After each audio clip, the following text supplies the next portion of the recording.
Mga kabunyog, mga kababayan, saan man pong panig kayo ng mundo, anong oras man po dyan sa inyo ngayon, umaga man po, tanghali, hapon, gabi. Muli po ang ating pong pagbati ng magandang araw, Pilipinas at mundo.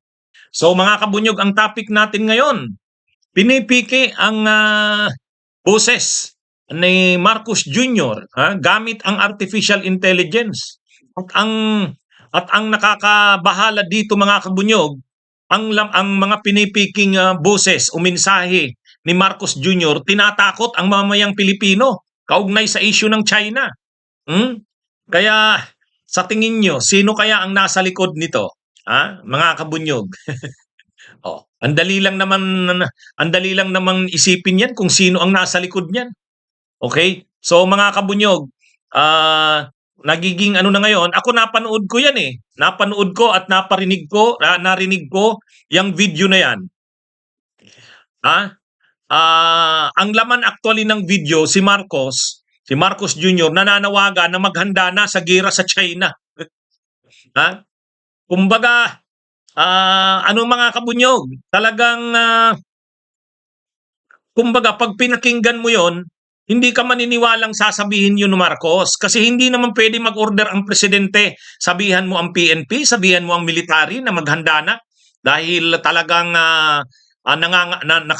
nakaamba na ang giyera sa China. Hindi pwede yun. Kaya lang pag pinakinggan mo yung mensahe, ang boses kay Marcos Jr.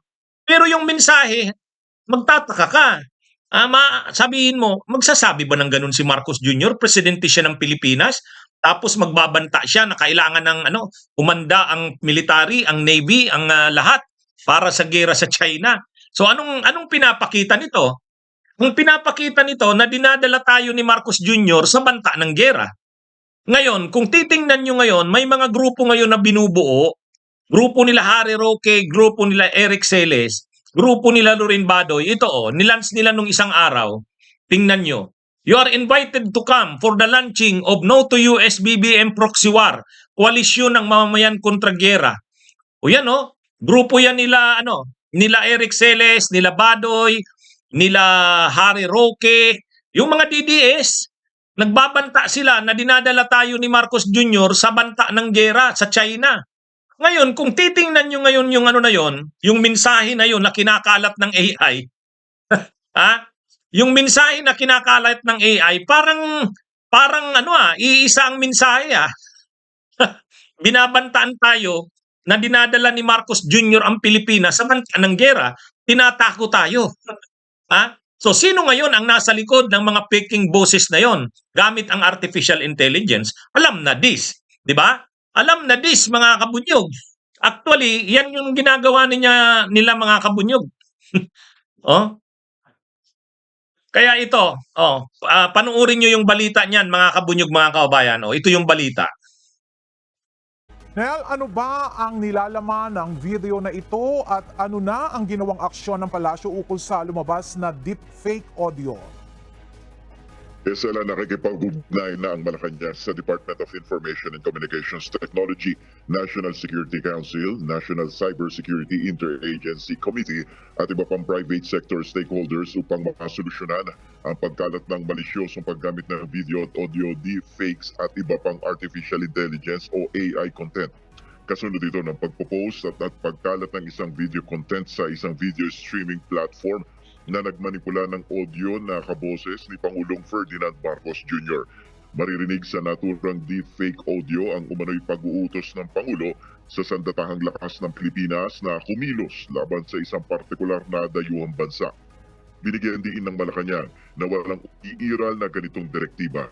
Ang deepfakes ay isang advanced na anyo ng digital content manipulation gamit ang Generative Artificial Intelligence o AI. Umaapila ang Presidential Communications Office o PCO sa publiko na maging aktibo sa pagtukoy at labanan ng maling impormasyon, maging mapanuri at responsable sa nilalaman sa pinipiling ibahagi sa digital space. Yan muna ang ating update. Balik sa iyo, Ella. So nakita nyo mga kabunyog, mga kababayan. Actually napanood ko yan, hindi lang kasi ready ngayon yung video na yan. Actually, ang malinaw dito, ang kinakalat nilang narrative na na si Marcos Jr. daw dinadala tayo sa banta ng giyera sa China. Kaya dahil diyan, ito may grupo ngang nabuo itong grupo na ito nila Harry Roque, nila Celes, nila Badoy, ang panawagan nila No to US BBM Proxy War, koalisyon ng mamamayan kontra giyera. Nilaunch yan nung April 24, kahapon sa Quezon City. Ngayon, kung titingnan nyo, ano ang grupong ito na binuo nila Harry Roque, nila Eric Celes, nila Rigoberto Tiglao, nila Lorraine Badoy? Ano ang purpose? Purpose nila, bantaan ang tao, kutin ang tao na dinadala daw tayo ni Marcos Jr. sa giyera. Kaya nga ang tawag nila US BBM Proxy War. Kaya dapat daw labanan ang ginagawa ni Marcos na pagkampi sa US kasi nadadala daw tayo sa giyera. Ngayon, yung faking boses na yon ng AI, Artificial Intelligence, yun ang laman. Ganon din ang laman. Ang laman ng nasabing faking boses ni Marcos Jr., nananawagan siya sa AFP at PNP na maghanda na kasi hindi na daw mapipigilan ang giyera. So ibig sabihin, iisa ang mensahe nila. O sino ngayon ang nasa likod ng mga faking na yon? Malinaw na kung sino. 'Di ba, mga kabunyog? So malinaw mga kabunyog kung titingnan natin, mayroon talaga ngayong coordinated na kampanya, efforts, malamang ginagastusan to ng China. Malamang ginagastusan yan ng China. Tinatakot tayo na dinadala daw tayo ng administrasyon ni Marcos sa giyera, kaya wag daw tayong sumuporta diyan sa mga ginagawa ni Marcos. Parang ang gusto nilang mangyari, bumalik tayo dun sa dating foreign policy ni Duterte. Kailangan daw, wag nating awayin ang China, makipag-usap daw tayo, baguhin na natin uli ang ginagawa natin, ibalik natin dun sa dating ginagawa ni Duterte. Ayon sa kanila, yun daw ginawa ni Duterte noon, yun daw ang maganda kasi walang banta ng giyera. Ano namang nangyari sa bansa? Tuta naman tayo ng China. Kaya ito mga kabunyog, kumakalat itong mga deep fake, itong mga propagandang ito, pinipeke ang boses ni Marcos Jr. Kunwari si Marcos Jr. nagwa-warning na sa military, sa Navy, sa lahat, na maghanda na kasi posible na ang giyera sa China. Pero ang totoo, wala namang ganung order si Marcos. At hindi naman tayo naghahangad ng giyera sa China. Kaya lang, bakit kinakalat yun? Para matakot tayo. Para kontrahin natin yung ginagawa ng administrasyon na nilalabanan ang ginagawa ng China. Tinatakot tayo ng mga yan, nila Roque, nila Celes, nila Badoy. Yan ang totoong nangyayari dyan, mga kabunyog. Kaya labanan natin itong kanilang mga ginagawa, mga kabunyog, i-expose natin yan. Kagagawa nila yan.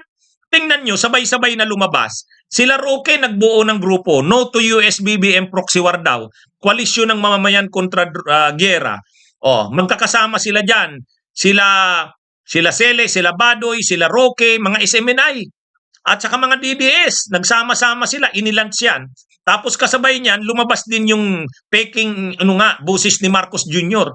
na nagbabanta na ng giyera. So pare-pareho ang mensahe nila. Anong ibig sabihin yan? Kahit ang China, ganun din ang sinasabi ng China. So iisa ang mensahe nila. China, DDS, SMNI, itong mga grupong ito, sila ang may kagagawan yan, mga kabunyog, mga kababayan. Okay, so sige mga kabunyog, mga kababayan, magandang araw po sa inyong lahat. Mabuhay po tayo. Bunyog, bunyog, halikan na kasama ka. Bunyog, kapag buklod ay may pag-asa. Luzon, Visayas, Mindanao, isa ang pananaw. Sa bagong Pilipinas ang bunyog isisigaw. Bunyog.